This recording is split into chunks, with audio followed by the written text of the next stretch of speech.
Welcome back to English Podcast course. Today, we'll practice fun English conversations for. So, when people say, "You must have a huge family," I never know whether to laugh or just show them my family reunion photos. At our last get-together, I swear it looked like a small music festival. That sounds wild. My family reunions are more like a dinner for 6, tops. I can't imagine navigating through waves of cousins and uncles. Do you even know everyone's name? Not even close. Sometimes, I'll overhear a conversation and realize I have a cousin I've never met. It gets especially tricky when two people show up with the same name. Oh, the confusion during gift exchanges. I can totally picture the chaos. My friend Anna has a sprawling family like yours, and she says they have to color code their name tags. Have you ever mixed people up so badly it became a family legend? Oh, absolutely. One year I called my uncle Grandpa for the whole afternoon. No one corrected me, so the nickname stuck. Keeping track of who's who is a full-time job. That's hilarious. But honestly, I get anxious just texting my handful of relatives.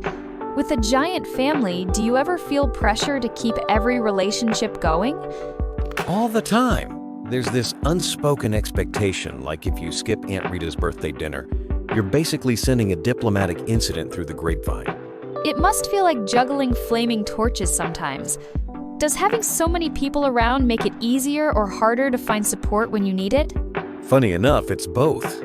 There's always someone to talk to. But carving out your own identity can feel like trying to shout over a marching band. That's such a vivid image. I guess it'd be hard to stand out when there are 30 people at every dinner. Do you ever wish things were quieter, or is the bustle part of the charm? Most days, the chaos is energizing.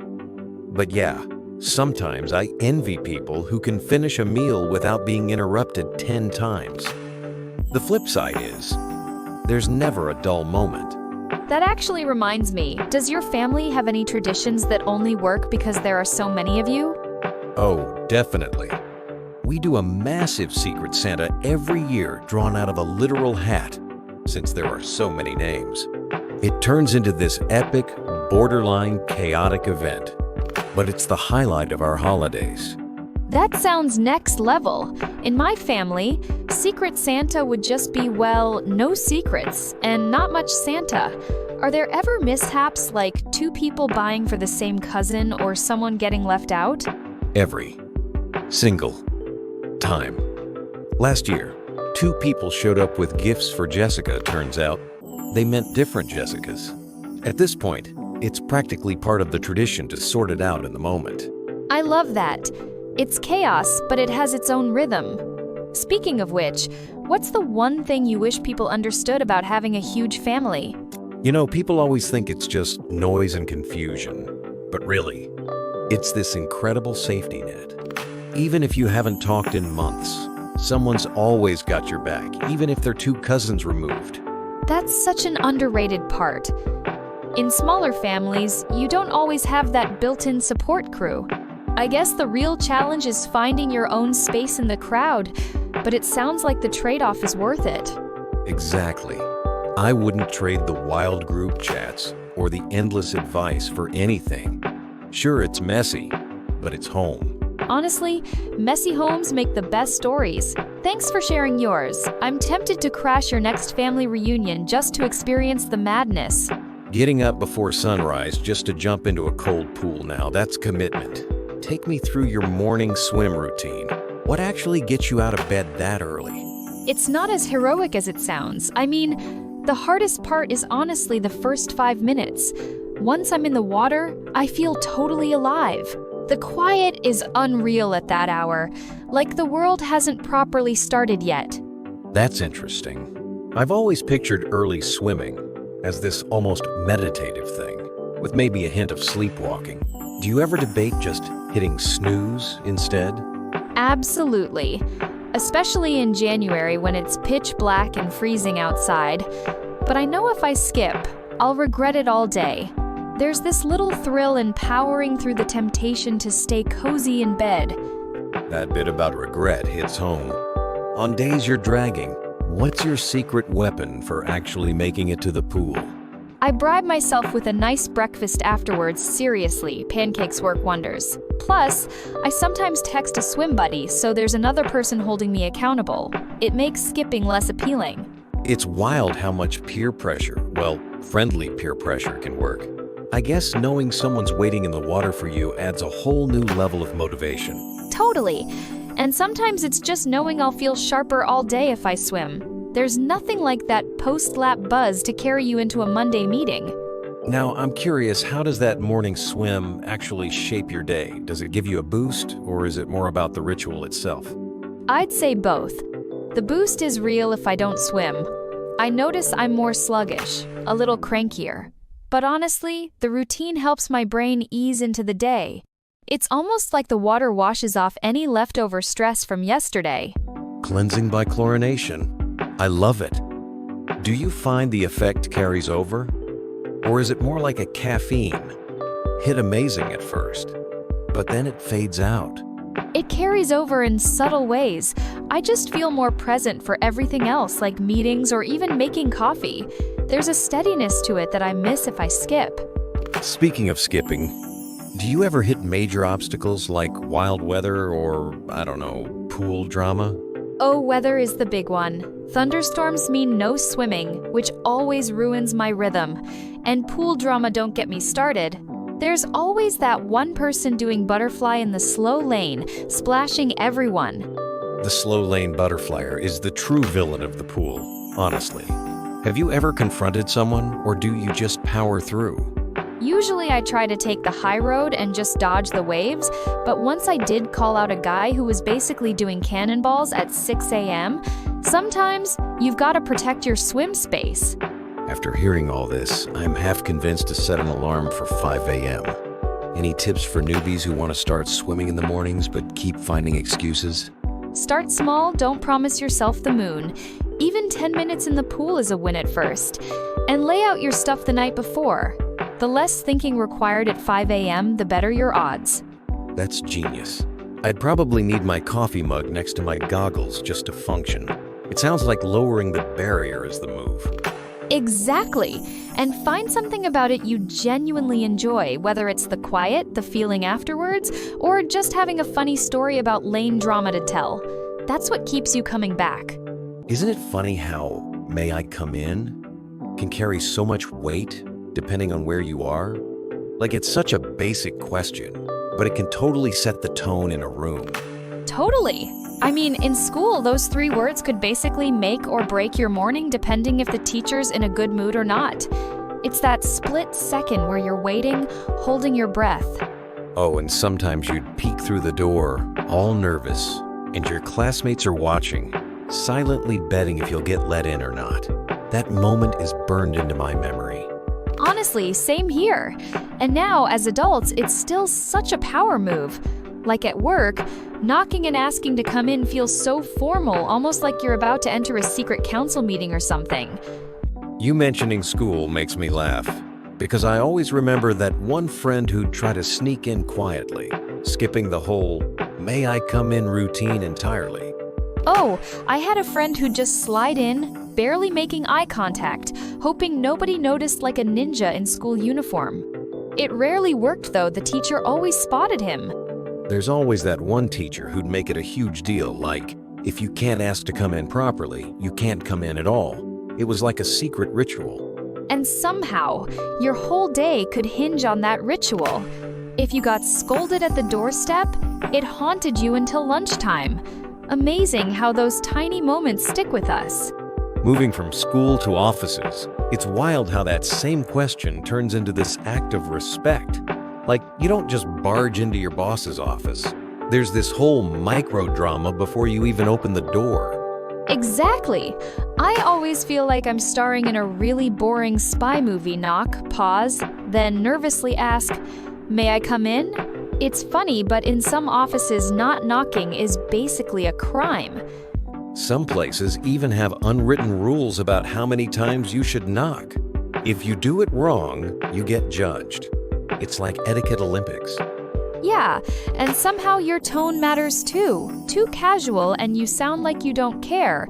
Too formal and it's like you're auditioning for Downton Abbey. It's a surprisingly fine line.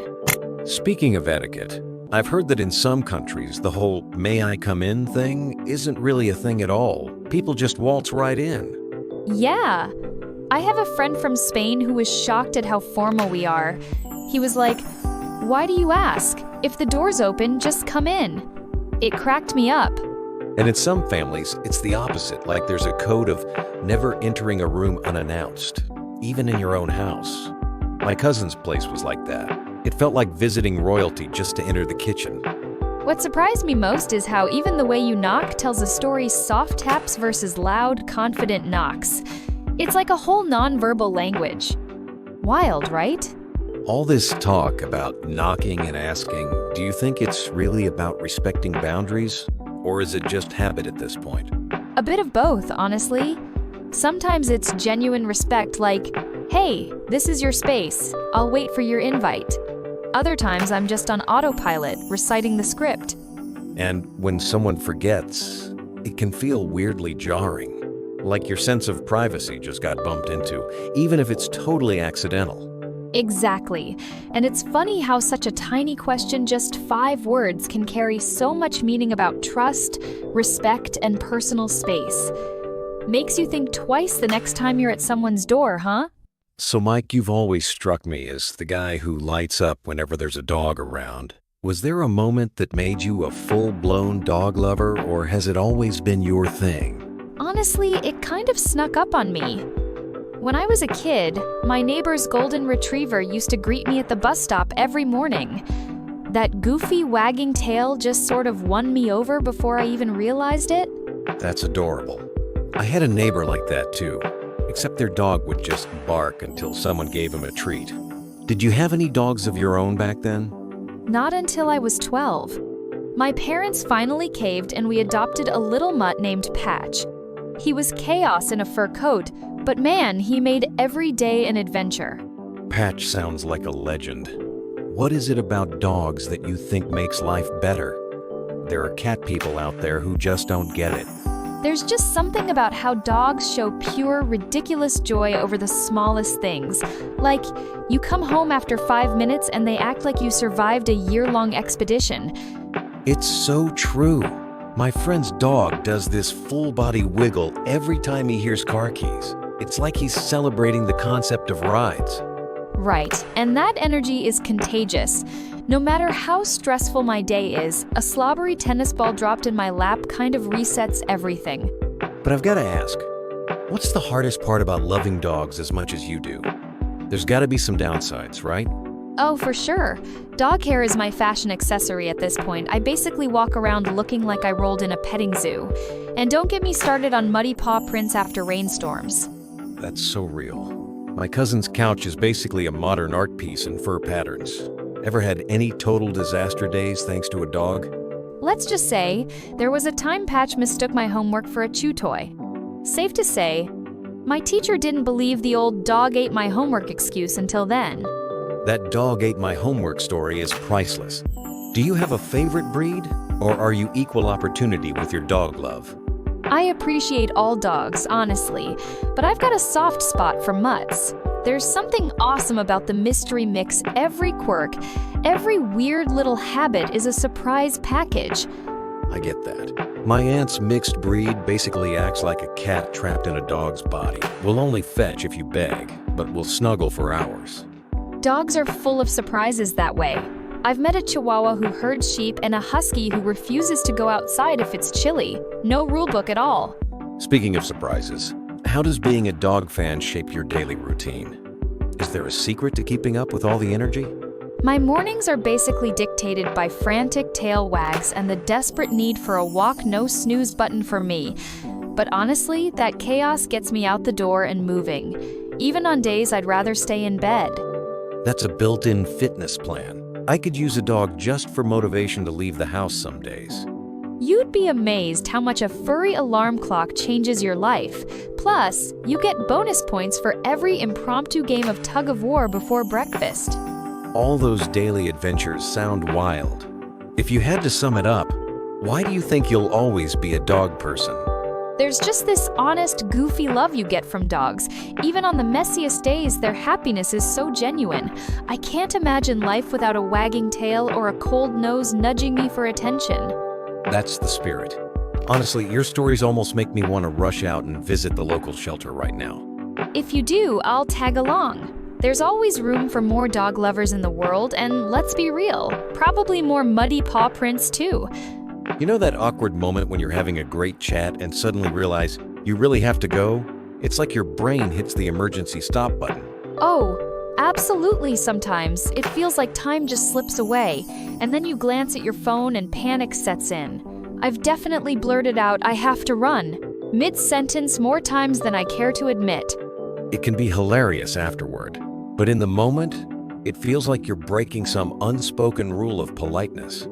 Ever had people look at you like you just confessed to a crime?